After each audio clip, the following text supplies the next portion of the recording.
Selamat datang kembali di pembahasan mendalam kita. Kali ini, kita mau ngobrolin soal prokrastinasi. Itu loh kebiasaan nunda-nunda kerjaan yang kayaknya hampir semua orang pernah ngalamin ya. Betul banget, udah kayak penyakit umum gitu ya. Iya. Nah, sumber kita kali ini beragam banget. Ada artikel populer, terus diskusi seru di Reddit, ada juga buku, sampai penelitian akademis. Semuanya nunjuk ke masalah yang sama. Oke, Jadi, misi kita hari ini tuh mau coba bongkar, kenapa sih kita suka nunda-nunda, terus kita cari strategi paling oke dari semua sumber ini. Siap ya, kita mulai nih. siap. Ini memang tantangan yang universal ya, dari pelajar sampai pekerja kantoran. Yang menarik dari sumber-sumber ini tuh kesimpulannya seringkali bukan soal kita ini pemalas.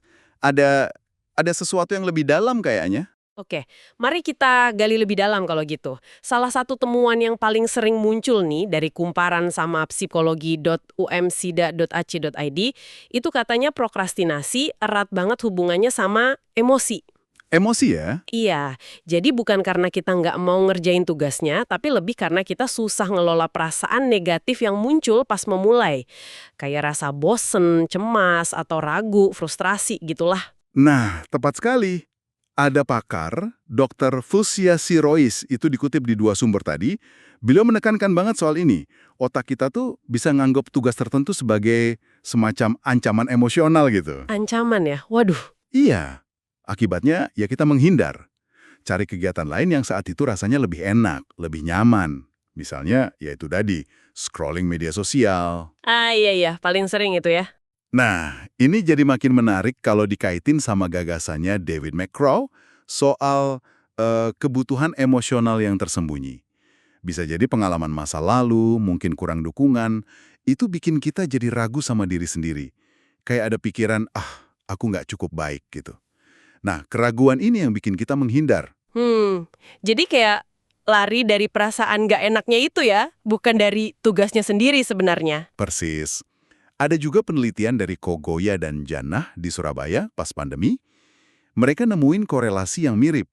Mahasiswa yang kemampuan regulasi emosinya rendah, cenderung prokrastinasi akademiknya lebih tinggi. Oh gitu. Walaupun ya pengaruhnya secara angka terukur kecil sih, sekitar 38%. Tapi ini tetap nguatin ide kalau ada hubungan antara emosi sama kebiasaan menunda. Oke oke. Selain emosi, ada lagi nggak sih faktor lainnya? Artikel psikologi UMSIDA itu nyebut juga soal kurangnya motivasi intrinsik. Motivasi intrinsik ya? Iya, jadi tugasnya tuh rasanya nggak relevan atau nggak ada artinya buat kita. Terus ada juga nih istilah planning fallacy. Nah, ini apa lagi nih? Planning fallacy itu kecenderungan kita buat ngeremehin waktu yang sebenarnya dibutuhin buat nyelesain sesuatu. Kita seringnya terlalu optimis gitu. Ah, bener banget nih, sering kejadian. Iya kan? Makanya, mungkin pengguna Reddit yang Anda baca itu, dia ngerasa kewalahan padahal sebenarnya punya waktu luang. Ekspektasinya soal waktu nggak pas sama kenyataan. Terus jangan lupain juga soal perfeksionisme. Nah, perfeksionisme, gimana tuh kaitannya? Sering dengar soalnya. Ini menarik nih. Ada studi dari Kathleen dan Basaria nemuin kalau nggak semua perfeksionisme itu bikin nunda. Justru kalau kita punya standar tinggi buat diri sendiri, self-oriented perfectionism itu hubungannya malah negatif sama prokrastinasi. Lo kok bisa? Bukannya malah bikin takut salah ya? Ternyata nggak selalu. Mereka yang tipe ini cenderung ya nggak menunda. Tapi, beda ceritanya kalau perfeksionismenya itu karena ngerasa harus memenuhi ekspektasi tinggi dari orang lain. Socially prescribed perfectionism. Nah, yang ini nih yang sering bikin orang jadi nunda-nunda. Oh, karena cemas nggak bisa memenuhi ekspektasi itu ya? Kemungkinan besar begitu. Rasa cemasnya itu yang bikin mandek. Ada juga sumber lain, kayak Hubday sama diskusi Reddit, yang nyinggung kaitan sama ADHD, di mana kondisi ini bisa mempengaruhi fungsi otak buat perencanaan sama fokus. Nah, itu kan krusial banget ya buat nggak nunda kerjaan. Oke, oke. Jadi emang kompleks banget ya penyebabnya, bukan cuma satu hal. Nah, sekarang, bagian pentingnya nih, solusinya gimana? Kayaknya banyak banget ya strateginya dari sumber-sumber ini. Iya, banyak banget. Bahkan ada yang kayaknya agak beda arah ya. Brian Tracy kan bilang makan katak besar dulu, selesaikan yang paling sulit. Tapi di kumparan malah ada saran mulai dari yang paling gampang. Gimana tuh? Betul. Ini nunjukin kalau emang nggak ada satu cara yang pasti berhasil buat semua orang. Kuncinya ya, nemuin apa yang paling pas buat diri kita sendiri. Tapi ada beberapa pendekatan umum yang sering muncul. Apa aja tuh? Ada yang fokus ke gimana caranya mulai, ngatasin hambatan awal itu. Misalnya, pecah tugas gede jadi langkah-langkah kecil yang rasanya lebih ringan, lebih gampang dikelola. Atau pakai teknik 2 menit dari kumparan itu. Teknik 2 menit. Gimana tuh?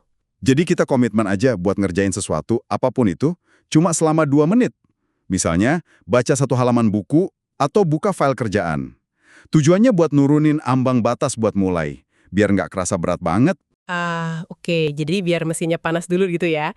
Memecah tugas itu juga bantu ngatasin rasa kewalahan yang tadi dibahas ya berarti? Bisa jadi. Terus, ada juga strategi soal manajemen waktu. Teknik Pomodoro yang kerja fokus 25 menit terus istirahat 5 menit itu disebut di kumparan. Atau ya klasik bikin daftar tugas, bikin prioritas, kayak yang disaranin Siap Darling sama David Allen. Iya, itu penting sih biar nggak bingung mulai dari mana.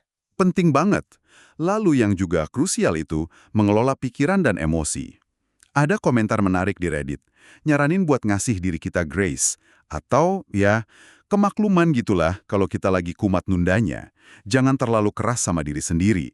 Setuju banget. Kadang kita suka nyalahin diri sendiri ya. Ya. Terus teknik relaksasi dari Neil Fiore atau sekedar mengakui dan hadapi rasa takut kayak kata Siap Darling itu juga bisa bantu. Dan tentu aja lingkungan juga ngaruh. Ngerapin meja kerja, minimalisir gangguan HP, itu saran klasik tapi efektif dari Siap Darling sama HPD. Dan soal konsistensi sama dukungan gimana? Itu juga penting. Membangun kebiasaan kecil tapi konsisten, kayak yang dibahas di Reddit, seringkali lebih manjur daripada coba berubah drastis, tapi nggak tahan lama. Dan jangan ragu minta bantuan.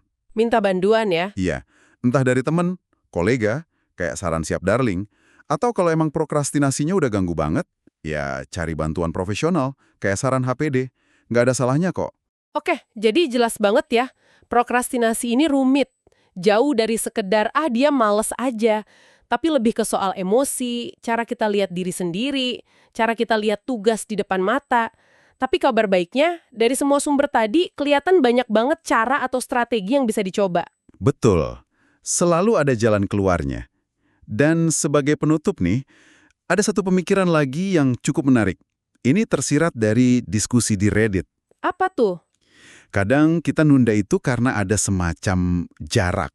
Jarak antara diri kita yang sekarang sama diri kita di masa depan. Tugas itu rasanya penting sih, tapi buat diri kita nanti. Nggak terasa mendesak atau relevan secara emosi buat diri kita yang sekarang. Bener juga ya. Kayak, nanti juga bisa. Nah, itu dia. Jadi mungkin langkah awal yang paling kuat itu bukan cuma sekedar mecah tugas secara teknis aja. Tapi coba deh, perkuat hubungan emosional antara kita sekarang dan kita nanti. Maksudnya gimana tuh? Coba deh, renungkan sejenak. Ambil satu tugas yang lagi Anda tunda banget sekarang, terus coba bayangin dan rasain apa artinya kalau tugas ini selesai. Buat diri Anda besok, minggu depan, atau mungkin tahun depan. Oh, jadi ngebayangin manfaatnya gitu ya? Iya, tapi lebih ke merasakan koneksinya. Bikin Anda nanti itu terasa lebih nyata. Lebih penting buat Anda sekarang. Nah, koneksi emosional ini mungkin bisa jadi pendorong internal yang paling kuat yang kita butuhkan buat akhirnya bergerak.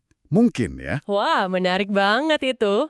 Jadi bukan cuma soal teknik, tapi juga soal koneksi ke diri sendiri di masa depan.